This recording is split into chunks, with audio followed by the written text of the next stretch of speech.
Salam damai dan sejahtera untuk kita sekalian, dimanapun kita berada. Kiranya berkat dari Allah Tritunggal memberkati, menyertai, dan menolong Bapak, Ibu, dan Saudara dimanapun kita beraktivitas, memuliakan Tuhan, dan menikmati segala berkat-Nya. Pada video ini kita bersama-sama akan belajar suatu topik mengenai perkawinan, perceraian, dan kehidupan yang melajang.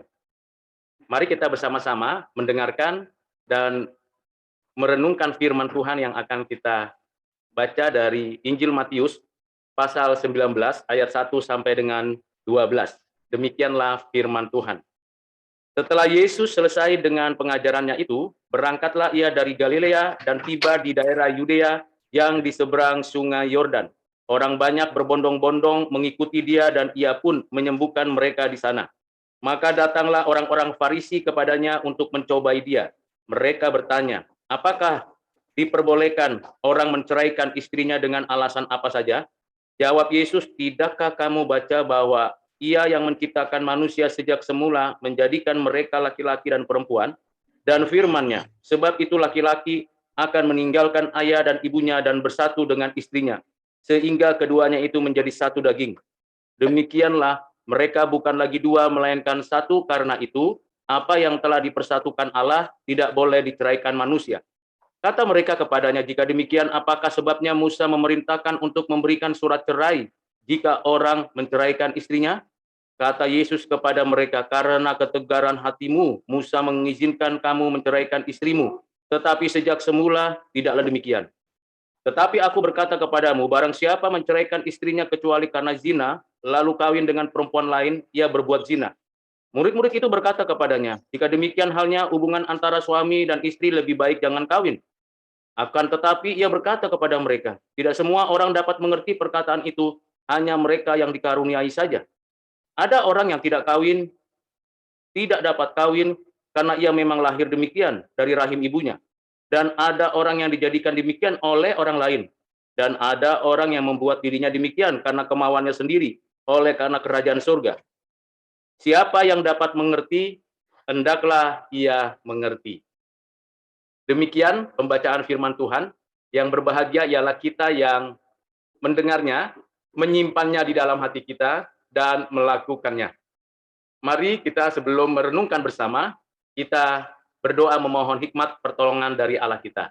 Mari kita berdoa. Bapa di surga, di dalam Kristus, kami bersyukur untuk kebaikan-Mu. Kami bersyukur untuk firman yang boleh kami dengar dan baca. Kami memohon belas kasihan-Mu, ampunilah dosa kesalahan kami, dan berkenanlah Engkau menyatakan pencerahan-Mu kepada kami ketika kami memahami firman yang boleh kami dengar dan kami dapat renungkan pada hari ini. Biarlah Tuhan yang menolong kami, mengasihani kami. Mampukan kami mengikuti pengajaran-Mu ya Bapa di dalam nama-Mu, ya Tuhan Yesus. Kami berdoa, kami bersyukur. Amin. Bapak, Ibu, dan Saudara yang kasih dalam Kristus, perintah Tuhan kepada Adam dan Hawa ialah beranak cucu dan bertambah banyak. Karena memang perkawinan adalah lembaga yang pertama yang didirikan Tuhan Allah kepada manusia, untuk umat manusia, supaya manusia bertambah banyak, berkembang, dan memenuhi isi bumi. Supaya manusia bergandengan tangan satu dengan yang lain untuk mengelola bumi. Bumi begitu luas, ada daratan, ada lautan, ada dataran tinggi, ada dataran rendah, ada yang dijadikan sebagai tempat beternak atau melakukan suatu penanaman, penumbuhan, tanaman tumbuhan untuk kebutuhan sehari-hari, dan berbagai aktivitas lain yang ada di bumi ini. Perkawinan merupakan perintah Tuhan. Dan perkawinan yang diperintahkan Tuhan adalah perkawinan monogami. Dan kita bersyukur Alkitab dengan jelas dan dengan tegas di dalam kitab Kejadian, pasal yang pertama, ayat 27 sampai 28, dan Kejadian, pasal yang kedua, ayat yang ke-19 sampai 24, ditegaskan dan dijelaskan oleh Tuhan melalui firman-Nya kepada kita manusia, bahwa sejak semula manusia diperintahkan untuk perkawinan monogami.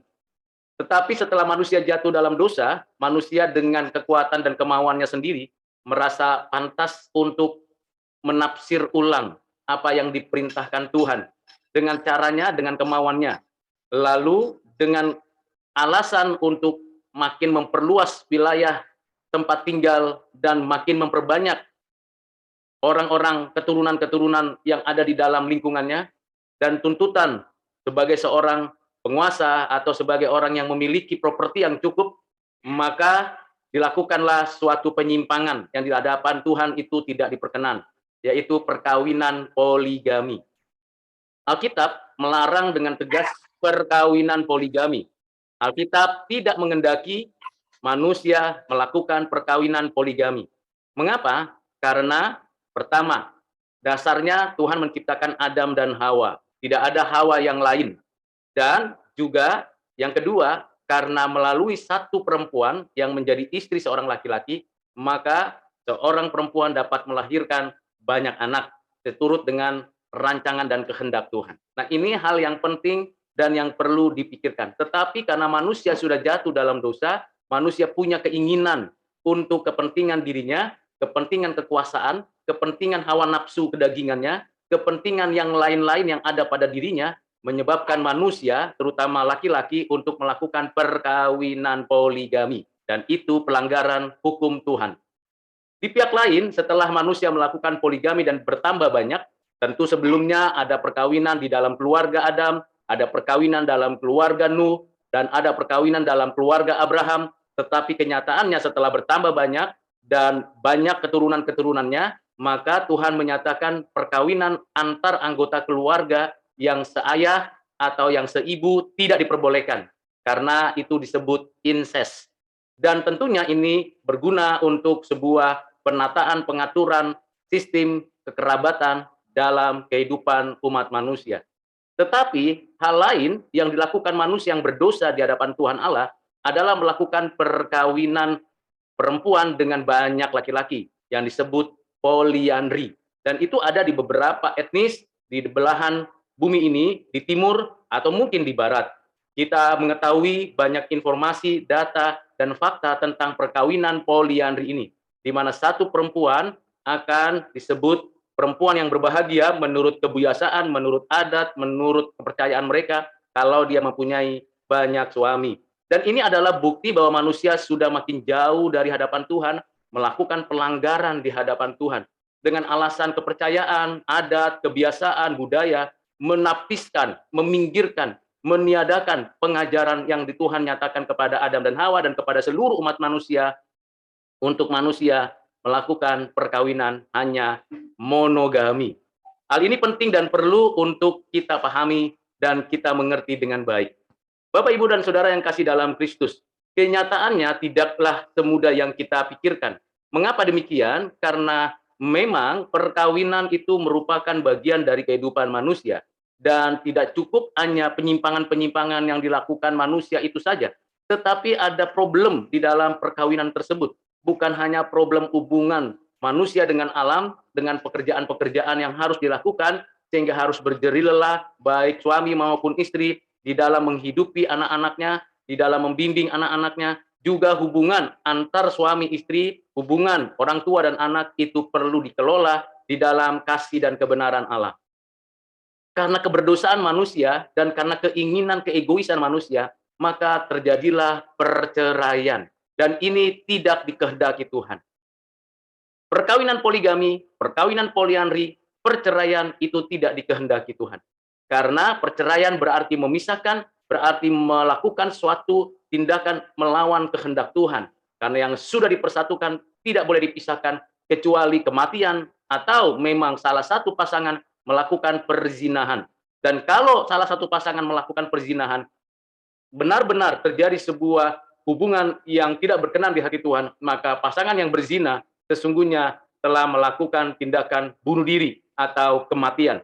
Itu sebabnya orang yang melakukan perzinahan tersebut dan pasangannya akan dapat mengambil satu keputusan atau saat itu juga sudah bercerai, dan dikatakan bercerai dalam keadaan sudah mati. Walaupun pasangan yang berzina itu sudah melakukan suatu tindakan yang berzina masih hidup, tetapi di hadapan Tuhan Allah, karena ia telah melakukan suatu perceraian karena perzinahan, maka pasangan yang berzina itu sudah disebut orang yang dalam keadaan mati. Dan ini menjadi sangat menakutkan dan mengerikan karena manusia akan melakukan satu tindakan pembelaan diri. Toh aku masih hidup, akhirnya dengan keinginan kedagingan, hawa nafsu melakukan suatu tindakan perkawinan kembali dengan pihak lain. Bagi pasangan yang ditinggalkan pasangannya karena perzinahan, maka adalah baik tidak menikah lagi, adalah baik menjaga memelihara kehidupan yang lajang dalam kondisi menjaga memelihara anak-anaknya dan membesarkan anak-anaknya. Tetapi bagi mereka yang melakukan perzinahan dan menikah dengan perempuan atau dengan laki-laki yang berzina, maka sebenarnya orang tersebut, keluarga itu sedang melakukan perzinahan. Nah, ini menjadi sesuatu yang tidak bisa diterima oleh dunia, karena memang itu adalah ajaran Tuhan, dan ajaran Tuhan itu berlaku untuk semua orang tanpa kompromi. Jadi ada 3 jenis konsep perkawinan di dalam kehidupan manusia. Monogami yang ditetapkan dikehendaki Tuhan, tidak boleh bercerai, dan yang berikutnya adalah perkawinan poligami dan poliandri, kemudian perceraian. Bapak Ibu Saudara yang kasih dalam Kristus, apa yang dikehendaki Tuhan itu adalah baik, adalah suci, dan adalah benar. Nanti memang setelah kita berada di langit dan bumi yang baru, setelah dunia ini cukup menurut kehendak Tuhan, manusianya itu cukup, maka nanti setelah kedatangan Kristus yang kedua kali, kita tidak akan lagi seperti sekarang, yaitu melakukan perkawinan. Di langit dan bumi yang baru tidak lagi ada perkawinan, tidak ada lagi hubungan seksual. Kenapa? Sudah cukup apa yang dirancang Tuhan untuk langit dan bumi yang baru bagi tempat manusia. Jadi tidak ada lagi perkawinan di sana. Tidak lagi ada yang namanya seks di sana. Kalau ada, berarti itu kebohongan dan kepalsuan belaka. Dan itu adalah kejahatan di hadapan Tuhan. Karena Tuhan mengatakan bahwa kita nanti di langit dan bumi yang baru akan hidup seperti malaikat. Mengapa seperti malaikat? Karena malaikat tidak beranak, tidak bercucu, dan tidak bertambah banyak. Tetap. Dan yang kedua, karena malaikat juga tidak punya keinginan untuk melakukan seksual seperti manusia, karena tidak punya tubuh. Tetapi nanti kita di langit dan bumi yang baru, kita memiliki tubuh kemuliaan, dan kita mendapatkan suatu kehidupan yang kekal, dan di sana kita tidak lagi melakukan perkawinan, tidak melakukan hubungan seksual, dan manusia tidak bertambah banyak lagi di sana. Tetap jumlahnya seperti yang dirancang Tuhan dari sejak semulanya. Kita kembali kepada apa yang diajarkan di dalam Matius pasal 19 yang sudah kita baca. Bahwa di dalam perkawinan tersebut bisa jadi ada perceraian karena keinginan, kemauan, keegoisan, keangkuhan, bahkan satu kekuatan kuasa-kuasa kegelapan. Akhirnya terjadi perkawinan menjadi perceraian. Lalu ada perkawinan poligami, poliandri. Bahkan yang begitu sangat menyedihkan kalau terjadi perkawinan-perkawinan yang sangat najis dan mencemarkan seperti yang terjadi di dalam konteks kekinian. Ada perkawinan antar jenis laki-laki dengan laki-laki, perempuan dengan perempuan. Itu namanya gay, lesbian. Itu adalah kejahatan di hadapan Tuhan. Selain poligami dilarang, poliandri dilarang, gay dan lesbian itu lebih jahat daripada keduanya. Karena ini adalah suatu bukti manusia sudah melakukan kejahatan di hadapan Tuhan dengan sengaja. Dan yang terakhir ada juga yang namanya perkawinan dengan diri sendiri atau dengan makhluk lain. Dan ini jauh lebih jahat lagi.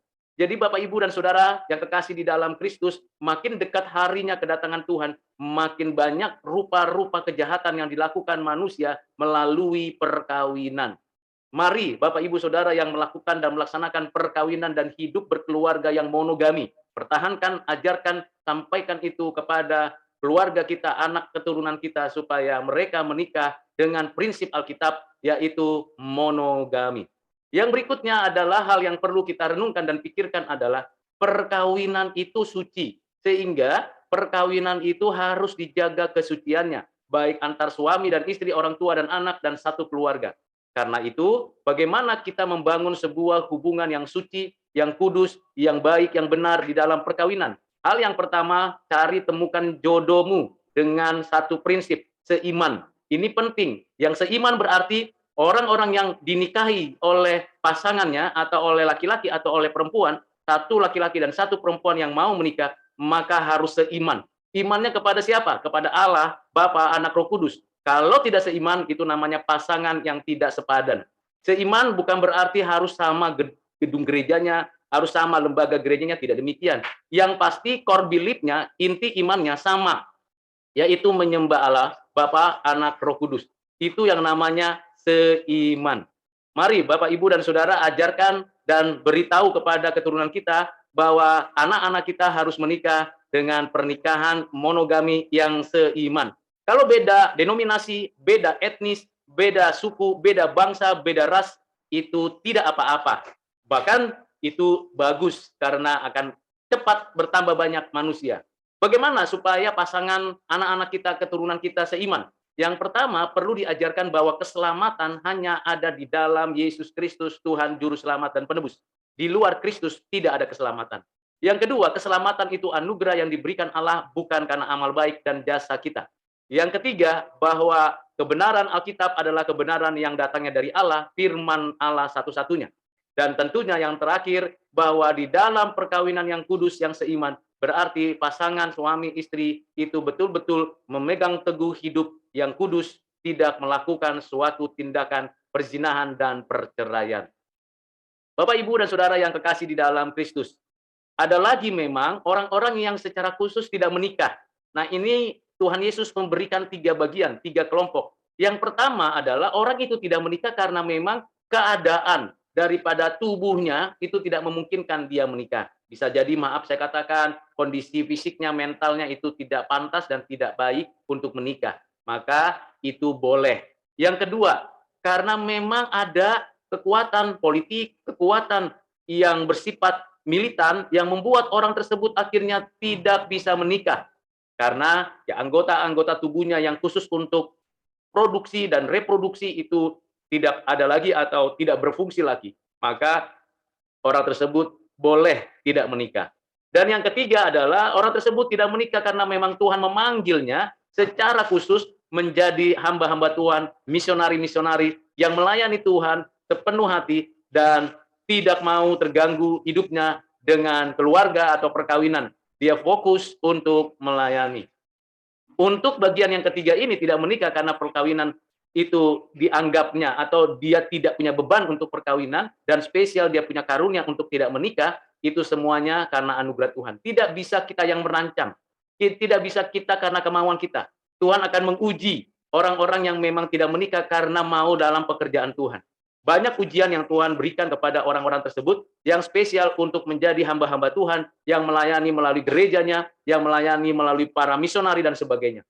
Karena itu Bapak Ibu Saudara, semua yang berkaitan dengan perkawinan, berkaitan dengan perceraian, dan berkaitan dengan kehidupan melajang, itu semuanya sudah diatur, ditata sedemikian rupa, diajarkan oleh Tuhan di dalam Alkitab.